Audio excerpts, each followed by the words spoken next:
I guess one of the last ones I wanted to get into because I feel like it's important, and you touched on it a little bit, was the topic of jealousy. And I find that really interesting because a lot of people come to me and they're like, well, how do you get over it? And a lot of people want this really quick 5-minute handbook on how to overcome jealousy. And I don't have that.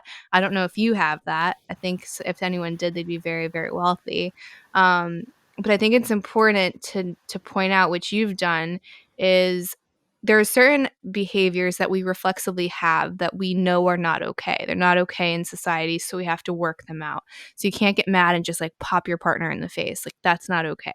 Um, and we have to, we have to work to not shout. We have to work to communicate in a healthy way. So we do put in the work for other emotions, but when it comes to jealousy, for some reason it's like this righteous feeling that we have and this entitled feeling that we have, and it's something that it's like, how dare you expect me to work on it, because it's there for a reason. And I'm sure that it is to an extent, but there is also an unhealthy level of jealousy that I've seen a lot of people have. um, so I guess, what would you say, I guess, is the initial, why is jealousy there from an evolutionary standpoint? And then is it healthy or in our best interest to figure it out, like to learn how to manage it? I think to manage it, you have to acknowledge it and you have to kind of validate it that this is a real emotion. It has deep evolutionary roots. It's been around millions of years. It has important functions in protecting pair bonds and minimizing certain kinds of costs. And it's legit. And the fact that someone is feeling sexual jealousy or emotional or romantic jealousy is to be expected. That is what happens if you have a social primate that evolves with pair bonds and wants to protect those pair bonds, right? Mm-hmm. So I think the first step is like you have to challenge the view that jealousy is just a social construct, or it only came around the last few thousand years because of like patriarchy or ritualized marriage or agriculture or whatever. I think that's bullshit. It runs very deep. You see jealousy in every single culture that's ever been studied.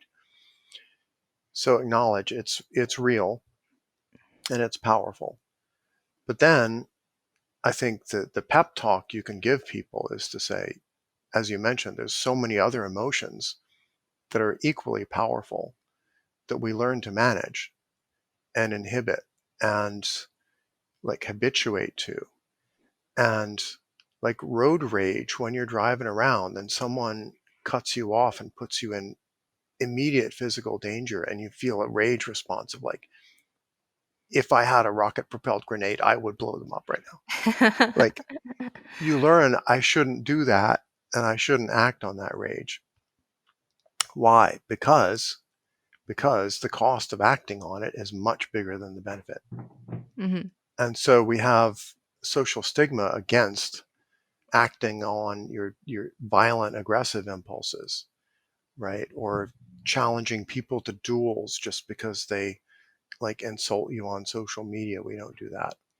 I But think when we it should comes, bring duels back.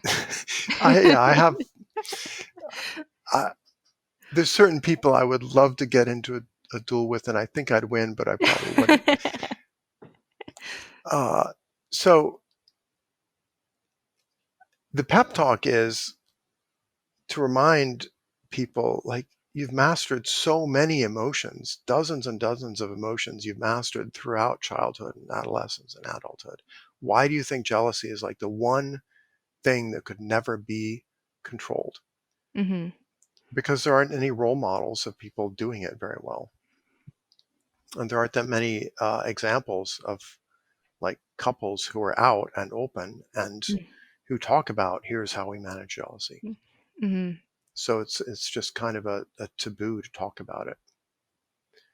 Um, and then how do you actually manage it? I think it's a combination of like habituation, and you just get used to the idea that like, yeah, I have a mate and she can go off and have a good time with someone else and even like them and love them and have sex with them, and then they come back to me.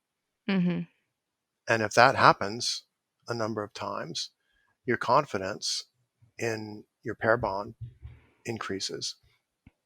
and you feel less threatened, and you feel less jealous, and um, everything's better. And um, likewise, if they see you doing that, their confidence in your commitment keeps increasing. Mhm. And then you can also slightly hack the emotion by reminding yourself, like, what was the original function of jealousy anyway? Um, if you're a man, paternity certainty. If she gets pregnant, is it my baby? Mhm. Right? You don't want to raise some other guy's baby. Right. Okay. You've got a DNA paternity test. Like, you can actually check that now. So that's a major function of sexual jealousy. Um, Second, minimize sexually transmitted infections, right? You don't Mhm. want somebody going out, getting into like an STI, coming back and giving you chlamydia, gonorrhea, herpes, whatever. Well, if you're practicing safer sex and you're getting regular STI testing, you can drive that risk down pretty low, Mhm. right? And then one thing I found very helpful with, my wife and other open relationships I've been in is you can consciously cultivate like a gratitude for the ways that I'm uniquely suited to my mate. All the stuff that we have in common that they wouldn't have with anybody else. Mhm. So my wife Diane and I are very eccentric, unusual people in many, many ways. And that gives me confidence that she'd be very unlikely to meet some other guy who matches her in like the 160 really strange ways that I match her.